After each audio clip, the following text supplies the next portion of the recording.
Assalamu alaikum wa rahmatullahi wa barakatuh. Ndugu zangu watukufu Islam, tutaangalia umuhimu wa dua. Hakika dua ni kitu muhimu sana kwa mwanadamu. Dua ndio kimbilio la viumbe kwa Allah subhana wa ta'ala. Ndugu zangu watukufu wa Islam, Mtume Muhammad sallallahu alaihi wasallam anasema dua, ad-du'a mukhul ibada. Dua ndio ibongo wa ibada. Ibada zote injini yake ni dua. Kwa dua ni muhimu sana, tushikamane na dua. Pia bwana Mtume anasema ad-du'a silahul mu'min. Dua ndio silaha ya muumini. Uislamu katika kulitambua hilo umeweka dua katika kila nyanja. Kuna dua za kuingia chooni, kuna dua za kupanda usafiri, kuna dua za kulala ili epukane na adha za usiku, kuna dua ya kumuingilia mke, mume na mume wanapokutana. Lakini leo hii watu wamezalau dua, ndio maana matatizo tunapata. Watu hawasomi dua za kulala usiku, ndio maana asubuhi akiamka wamechoka. Watu hawasomi dua za safari, ajali zinakuwa nyingi. Watu hawasomi dua wanapoingiliana mume na mke, ndio maana watoto wanazaliwa wanakuwa wasumbufu duniani. Watu hawasomi dua za kuingia chooni, ndio maana wengi wao wanaanguka chooni. Kwa kila dua zimewekewa.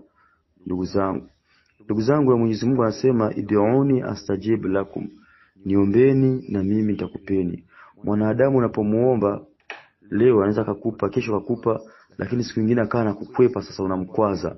Lakini Mwenyezi Mungu cha ajabu, ukimuomba kila kitu, kimuomba yeye anafurahi.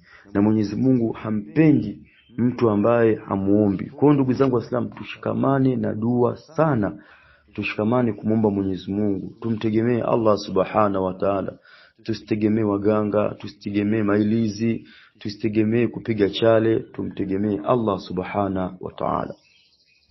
Na dua inaweza ikabadilisha jambo ambalo limepanga kukute, Mwenyezi Mungu akaliondoshwa kwa dua.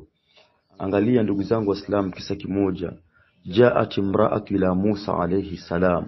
Siku moja kuna mwanamama alienda kumfuata Nabii Musa, akamwambia ya Nabii Allah, ewe mtume wa Mwenyezi Mungu, id'u rabbaka, nenda kaniombee kwa Mola wako ya Allah.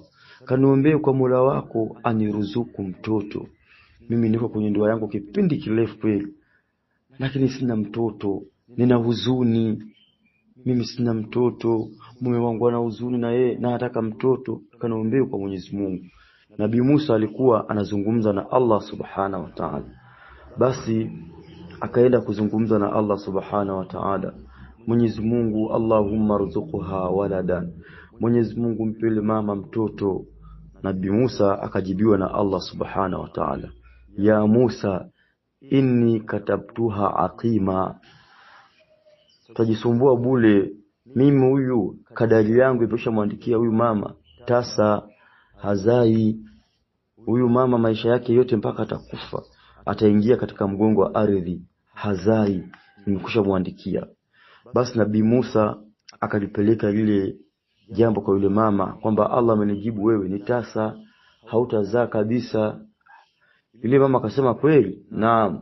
Basi yule mama toka siku hiyo akawa anamuomba Mwenyezi Mungu dua, anazungumza maneno yafuatayo: ya Rahim ya Rahim ya Rahim ya Rahim ya Rahim ya Rahim ya Rahim ya Rahim ya Rahim ya Rahim ya Rahim ya Rahim ya Rahim ya Rahim. Akawa anamuomba Mwenyezi Mungu kwa kumtaja jina lake tukufu ya Rahim.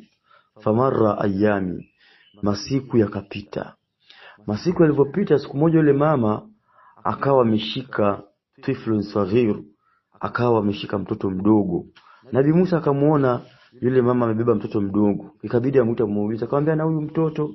Yule mama akasema, huyu ni mtoto wangu, Mwenyezi Mungu amejalia nimejifungua, nimezaa.